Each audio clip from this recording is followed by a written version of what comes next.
Hi, I'm William Anderson, CTO of Voice.com.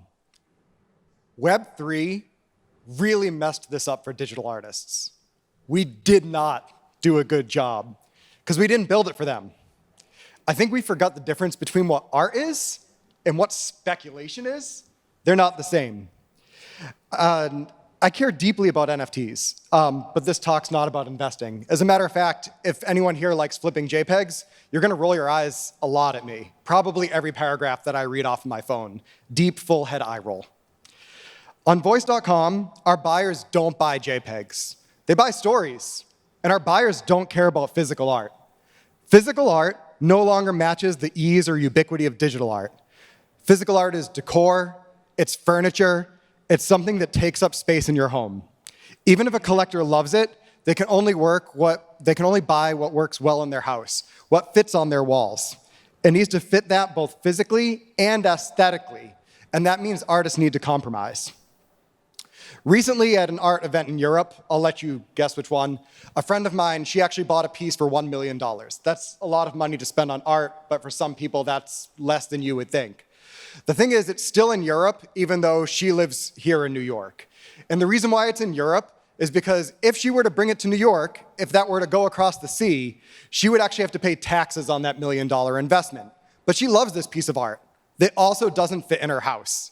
What does she do with it? She pays for a storage facility to keep it in Europe. For how long? Probably ever. It's gonna rot there. Digital art makes more sense. With the economy of physical art, artists and their collectors both lose.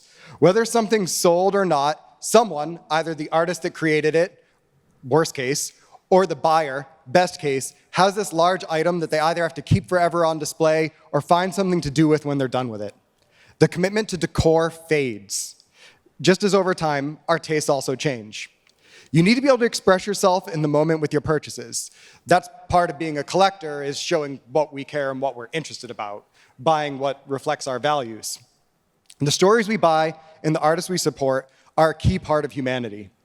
Those that keep creating are building items, they're building narratives, they are defining our history. When we look back at what we've made, when we look back at what artists have made art about, that is the history of humans. Digital art makes sense. The world has evolved into an economy of fandoms. We fawn over major brands, we fawn over celebrities, and now we fawn over franchises. Think about what you see in movie theaters. We are daily donators to companies behind our favorite mobile apps and our favorite digital games. Digital items are real.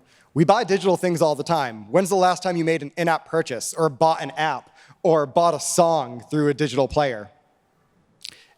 Digital art is real. Digital items are real. It used to be very hard to find artists as well, even though there's so many of us. I'm also an artist on the side. But Web 2.0, yes, Web 2.0, brought on an explosion of that. All of a sudden, we had so many websites you could go to and see digital art by digital artists. None of it for sale, none of it valued, unless, of course, it was as prints, but not in its own digital medium. Art made in RGB, though, is just as valuable, just as impactful, and just as meaningful to us as art made with oil or charcoal on canvas. Digital art is real.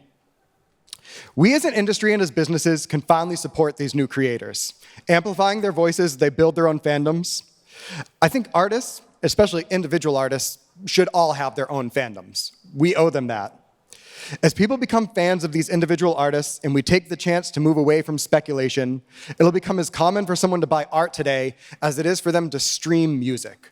That's my hope, that we all become art collectors. So where do brands fit into this? What is the responsibility of a brand in this new world of art? Every brand needs to be an ambassador for the art. Art is the front door to inclusion, as it is to narrative.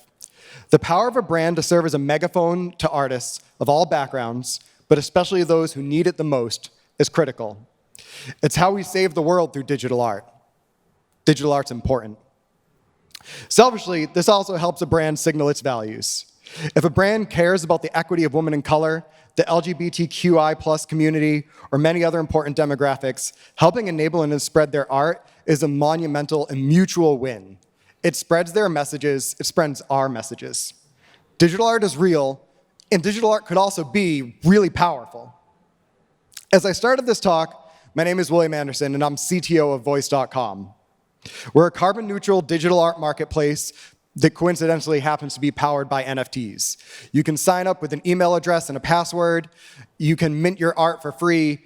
Collectors can buy with a credit card, and artists can withdraw to their bank accounts. Furthermore, if you're a collector and you like what you buy and you want to move it to another chain, we provide bridges for that as well, and our smart contracts that we power with other marketplaces on allow the royalties to be collected even off our platform and distributed back to those artists to help them be supported and the causes that they support.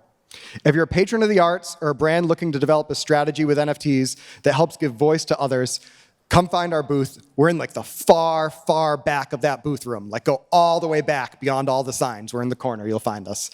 And our NFT partner studio will be there to start the conversation. And we still have some succulents left. So if you like cactuses or succulents, stop by and we'll give you one of those too. Once again, my name is William Anderson. If you want to follow me on social, THEWA Anderson. Or if you want to follow Voice, we're at Voice HQ across all the platforms. Thank you, everyone.